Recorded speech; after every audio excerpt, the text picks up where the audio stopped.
সাতক্ষীরার শ্যামনগরে অভিযান চালিয়ে ৪৫ কেজি হরিণের মাংস ও ১২টি পা জব্দ করেছে কোস্টগার্ড। শনিবার দুপুরে কোস্টগার্ড এক সংবাদ বিজ্ঞপ্তির মাধ্যমে এ তথ্য নিশ্চিত করে। জানা যায়, গোপন সংবাদের ভিত্তিতে শুক্রবার রাত ১টায় কোস্টগার্ড স্টেশন কৈখালীর একটি বিশেষ দল শ্যামনগর থানার পার্শেখালী ব্রিজ সংলগ্ন এলাকায় অভিযান চালায়।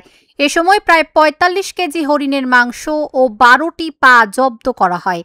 অভিযানের সময় হরিণ শিকারীরা কোস্টগার্ডের উপস্থিতি টের পেয়ে পালিয়ে যায়, তাই কাউকে আটক করা সম্ভব হয়নি। জব্দকৃত মাংস ও পা পরবর্তী আইনানুগ ব্যবস্থা গ্রহণের জন্য ট্যাংরাখালী টহল ফাঁড়ি ফরেস্ট অফিসে হস্তান্তর করা হয়েছে। বন্যপ্রাণী হত্যা ও পাচার রোধে ভবিষ্যতেও এ ধরনের অভিযান অব্যাহত থাকবে বলে জানিয়েছে কোস্টগার্ড।